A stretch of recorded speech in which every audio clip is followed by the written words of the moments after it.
రాజ్యాంగ ద్రోహానికి పాల్పడ్డారు అని కొన్ని వేల మంది నక్సలైట్లను పోలీసులు ఎన్కౌంటర్ చేశారు. చివరికి నక్సలిజాన్నే లేకుండా చేశారు. కానీ అదే రాజ్యాంగంలో అంతర్భాగమైన పోలీసులు కస్టోడియల్ టార్చర్స్, లాకప్ డెత్లు, చివరికి శవాలను కూడా కనిపించకుండా బూడిద చేస్తూ ఉంటే రాజ్యాంగంలో అంతర్భాగమైనటువంటి పోలీసులు అదే రాజ్యాంగానికి ద్రోహం చేస్తూ ఉంటే నక్సలైట్లను ఏ విధంగా అయితే ఈ రాజ్యం శిక్షించిందో తనలో అంతర్భాగంగా ఉన్న ద్రోహులను కూడా ఆ విధంగానే శిక్షిస్తుందా అన్నది $1,000,000 ప్రశ్న. కొన్ని వేల సంవత్సరాలైనా ఈ ప్రశ్నకు సమాధానం అవును అని మనకు దొరుకుతుంది అని భావించడానికి ఆస్కారమే లేదు ప్రస్తుత పరిస్థితుల్లో. ఒకటే సూటి ప్రశ్న, రాజ్యాంగ ద్రోహానికి పాల్పడ్డారు అని ఎన్కౌంటర్లకు నక్సలైట్లు అర్హులైతే అదే రాజ్యాంగంలో అంతర్భాగంగా ఉన్నటువంటి ఈ ద్రోహులు రాజ్యాంగాన్ని కాపాడకుండా అదే రాజ్యాంగానికి తూట్లు పొడిస్తూ ఉంటే వాళ్ళ మీద శిక్షలు ఎందుకు అమలు కావు? కేవలం వేళ్ల మీద లెక్కబెట్టే పరిస్థితి మాత్రమే, అటువంటి శిక్షలు అమలైన సందర్భాలు వేళ్ల మీద మాత్రమే లెక్కబెట్టే పరిస్థితి. ఎక్కడో అందరూ జై భీమ్ సినిమాకు మూలమైనటువంటి చందు సార్ లాగా అందరూ ఉండరు కదా, అట్లా చంద్రు గారు లాగా ఎక్కడో ఒకరు కదా అలా దొరికేది. నిజం చెప్పాలి అంటే ప్రస్తుతం రాష్ట్రంలో అయినా దేశంలో అయినా ఎక్కడ చూసినా కనిపిస్తున్న పరిణామాలు, ఎక్కడ చూసినా పెట్టరేగిపోతున్న రాజ్య హింస, రాజ్య యంత్రాంగం పాల్పడుతున్నటువంటి హింస. రాజ్య యంత్రాంగం అంటే పోలీసులు, జైళ్ళు, కోర్టులు, వీళ్ళే. అసలు రాజ్యాంగం అనేది పౌరులకు స్వేచ్ఛను ప్రసాదించింది, పౌరులకు హక్కులు ప్రసాదించింది. ఆ స్వేచ్ఛ విచ్ఛిన్నమైతే, ఆ హక్కులు హరించి వేయబడితే రక్షించాల్సిన రాజ్యాంగ యంత్రాంగమే శిక్షిస్తూ ఉంటే, రక్షించాల్సిన రాజ్యాంగ యంత్రాంగమే భక్షిస్తూ ఉంటే, ఆ భక్షణ పెరిగిపోతూ ఉంటే ఇప్పుడు రాష్ట్రం నుంచి కేంద్రం వరకు, గల్లీ నుంచి ఢిల్లీ వరకు చెవుల్లో రీసౌండ్ వినిపించేలా ఒక నినాదం మార్మోగాలే, అదే జై భీమ్ నినాదం.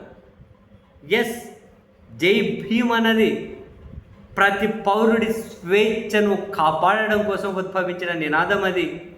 సామాజిక న్యాయం కోసం ఉద్భవించిన నినాదం అది. సమానత్వం కోసం ఉద్భవించిన నినాదం అది. మానవ హక్కులను కాపాడడం కోసం ఉద్భవించిన నినాదం అది.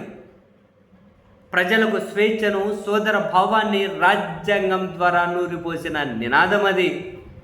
రాజ్య హింసకు వ్యతిరేకంగా, రాజ్యం అణచివేతకు వ్యతిరేకంగా పోరాటాలకు ఊపిరి పోయడం కోసం ఉద్భవించిన నినాదం అది.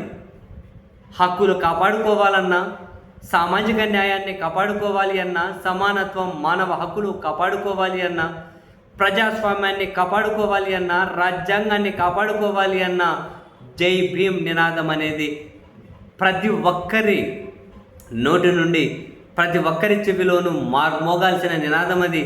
గల్లీ నుంచి ఢిల్లీ దాకా ఈ రాష్ట్రాన్ని, దేశాన్ని కాపాడాల్సినటువంటి, అందరినీ ఐక్యం చేయాల్సినటువంటి ఒకే ఒక నినాదం జై భీమ్ అనే నినాదమే ఇప్పుడు ఈ రాష్ట్రానికైనా, దేశానికైనా, ప్రజాస్వామ్యానికైనా, రాజ్యాంగానికైనా రక్షగా ఉండాలి. అది రక్షణ కల్పించేది కూడా అదే. ఎంత దారుణమైన హింస! రాజ్య యంత్రాంగం అంతా హింసపై పోలీసులు హింస చేస్తూ ఉంటే అటువంటి హింసకు వ్యతిరేకంగా న్యాయస్థానాలు నిలబడతాయి అన్న విశ్వాసం కూడా జనాలకు కరిగిపోతూ ఉండడం నిజంగానే చాలా చాలా బాధాకరం. ఎంత దారుణం!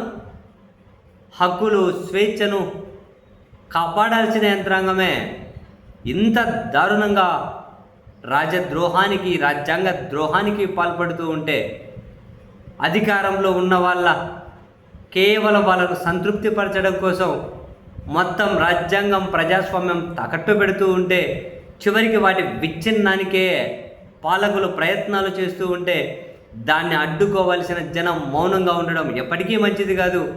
గుర్తుపెట్టుకోండి, ఈరోజు మన వరకు రాలేదు అని చెప్పి ఎవరైనా ఈ హింసకు మద్దతు పలుకుతూ ఉన్నా, లేదా మన వైపు రాలేదని ఎవరైనా ఈ హింసను చూస్తూ మౌనంగా ఉన్నా, నీ వరకు ఇటువంటివి రావడానికి ఎంతో సమయం పట్టదు.